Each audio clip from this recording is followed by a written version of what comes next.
Alibaba went public with the largest IPO in history, we knew a lot.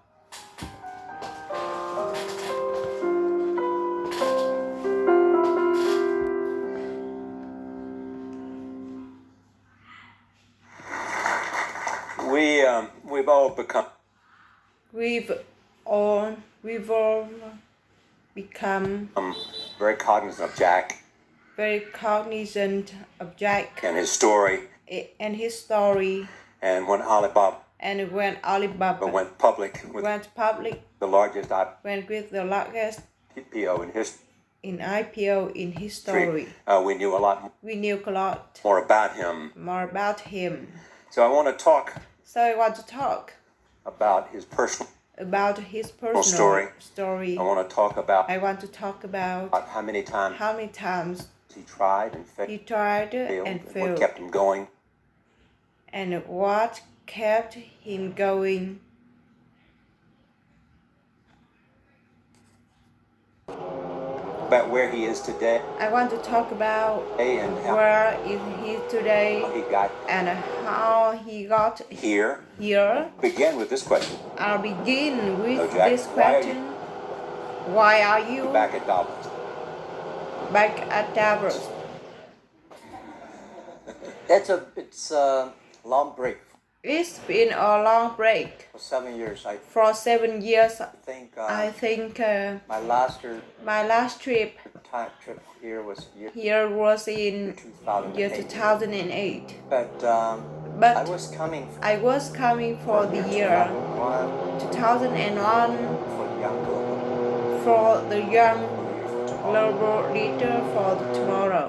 And I remember And I never heard about Davos when I came. But when I came into and Switzerland, so many young people demonstrate. Such a horrible It was such a horrible stance, and I asked them, what are they doing? what are they doing? They say They said globalization. anti-globalization. And I said, why? And I said, why? Globalization is a great Globalization is a great thing. Why people don't like it? Why people don't like and it? And then we came all the way for 2 hours. On the way for 2 hours There's a machine here. gun. There's machine gun. There's people checking us or go. checking us or go. Is that a fallen? Is it a firm Oh, is it prison? or is a prison? I'm gonna go inside. What is that? But But when I joined the forum at the Young Global leader, I was thrilled by so many ideas. For the first 3-4 years, 3-4 years, I learned what does the globalization mean. What is the What does cooperative citizenship mean? What about social? What does social responsibility mean? All these new ideas. See so many, and I saw so many great leaders talking about leadership. And I benefit a lot. And the year 2008 and the year 2008 and 9 and the financial crisis, when the financial crisis, better go back. I thought it's better go back to work. Because we can never win the world by talking. So go back. Spend 7 years. Now I come back. I think it's time to do something. I think it's time to do something in return. I learned so much. Let's talk 12 years ago. 12 years ago. So why I should not talking to the So why should I not be talking young global to leader the of young today? global leader today? Sharing with them how we gone through. So that was the thing. Let's start with where you are today. Just how big is Alibaba? How many people come Every day? How many people come in a week? In a week? How fast is it growing? How fast is this growing? Yeah, we have over 100 million buyers visiting our site, shop on our site. Shop on our site every day. And we create 100 million every day. We created 14 million jobs for China directly and indirectly. And we grew from 18 people to 30,000 people. 18 people in my apartment. 18 people in my apartment. To now we have 4 big campers. Compared to 15 years ago, we were big.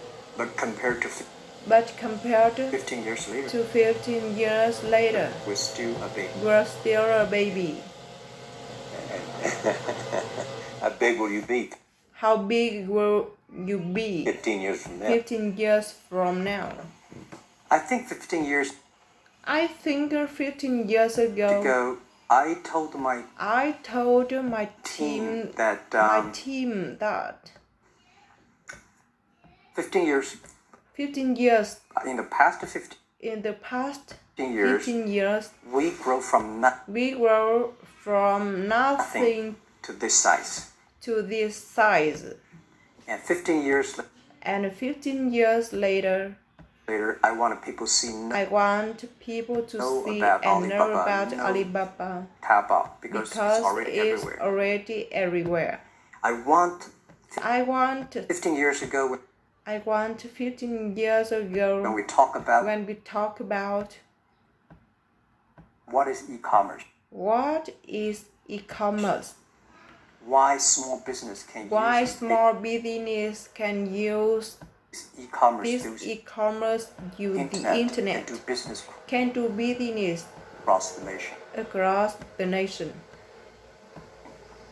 And I hope 15 years later, people forget about e-commerce because we think it's like electricity.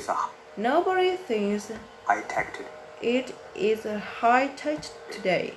This is something that I don't want 15 years later.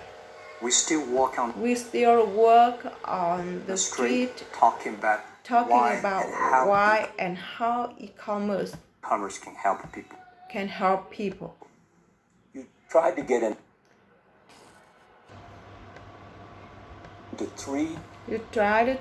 into 3 colleges. Each time they rejected. No, I tried. There's I tried examination that young people, if you want to go university, you have to take the examinations. So I failed 3 times. But I failed for at a lot of things. Funny things that I failed a key primary school test 2 times. And I failed 3 times for the middle school. Middle schools. And You will never believe and you will never believe in Hangzhou, my city. There's only one middle school that lasts only 1 year. Only 1 year. It was changed from primary school because our graduates of our school no middle school accepted. No middle school accepted us because we were too bad. Because we are too bad. It would become a middle school. What effect did it have? What effect did it have thought? Being rejected. Being rejected. Well, I think we have to get used. Well, I think we have to get used to it. We're not that good. We're not rejected. Even today, we still have a lot of people reject us. I think when I graduate from universities, and before for 3 years I tried. For 3 years I tried and failed to get into. So I applied to jobs. For 30 times. For 30 times. Got rejected. Rejected. I went for police. They said, no, you're not. They say, no, you're not. I went even to the KFC. When KFC came to China. Come to my city. 24 people went for the jobs. 23 people were accepted. 23 people were accepted. Was the only guy. I was the only guy. And we went for police. 5 people. 4 of them accepted. 4 of them accepted. I was the only guy I was the only guy that never received it. So to me, being turned down, rejected. By the way, I told you. Oh, by the way, that I told you that I applied for I applied for Harvard for 10 times. Rejected. I know you rejected. I know. I would be rejected. They are sorry now. Sorry now. 10 times you wrote them. 10 times you wrote them. And said, I'd like to come to Harvard. I'd like to come to Harvard. Yeah. Then I told myself. And then I told myself. Someday I should go teach. Someday I should to go teach there. One day. I think that can be arranged. I think that can be arranged. Richard Nixon came to Hangzhou. And after that, tourists flooded. Yeah. And that's how you learned English. Yeah. I really like the. I don't know why at 12 of 13 years. Or 13 years old. At that time, I certainly fell in love with the language. The English. There's no place. And there is no place you can learn English at that time. There's no books. English books. So I went to the Hangzhou hotel now called Hangzhou Shangri. Because that was the hotel. Can receive the foreign visitors. So every morning for 9 years, I showed them around. As a free guide. And they taught me. English. And I think that changed me. Today I'm 100% made in China. I never got one day's training outside of China. And when people talk to me and say, Jack, can you speak English? How can you speak English like that? Why do you sometimes talk like an American? Talk like the Western guys. I think that was the 9 I think that was 9 years. These Western tourists opened my mind. Because everything they told me was so different from the things I learned from the schools and from my parents. So now I have a habit. Whatever I see, whatever read, I use my mind. Think about doing business. Is that how Mahjong became Jack Ma? Actually, Jack. The name was given by a lady in tennis. She's a tourist. She came here. She said she came to Hangzhou. We had become a pen friends. We become a pen friends. Mahjong is so difficult. Mahjong is so difficult to pronounce. So she said, do you have an English name? Do you have an English name? I said no. Can you give me an English name? She said, okay. Okay. She said, my father's father called Jack. My husband called Jack. Jack. What do you think about Jack? What do you think about Jack? I said, good. I said, good. So I've been using that for that many years. So I've been using that for many years. First visit to America. First visit to America. 1995. 1995. Yeah. I came here for a project helping the local government to build up a highway. And you tried the internet. And you tried the internet. I tried the internet. I tried the internet in Seattle. And in a building called the U.S. Bank. Where the U.S. Bank? I don't know whether U.S. Bank still there or not. Still there. But it's a building. Or not. But it's a building. And my friend. My friend opened a small office, which is like.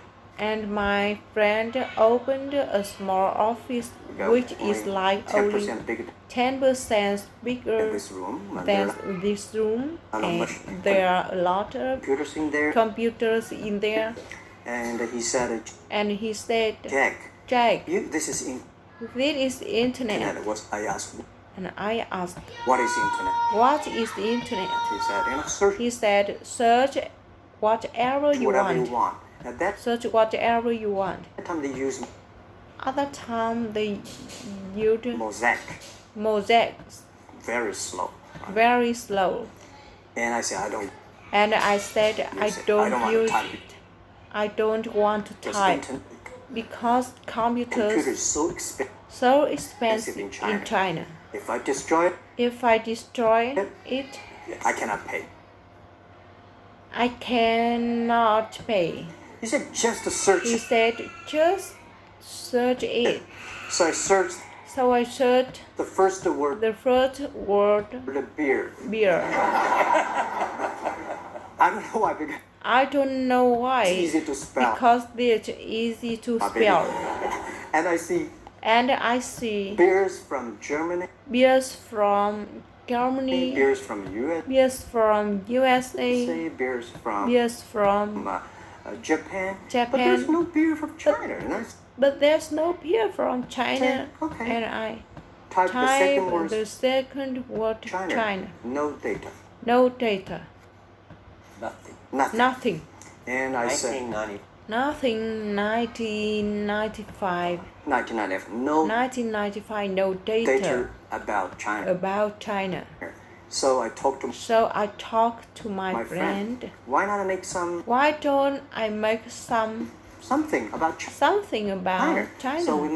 So we made a small, very very ugly looking page called China.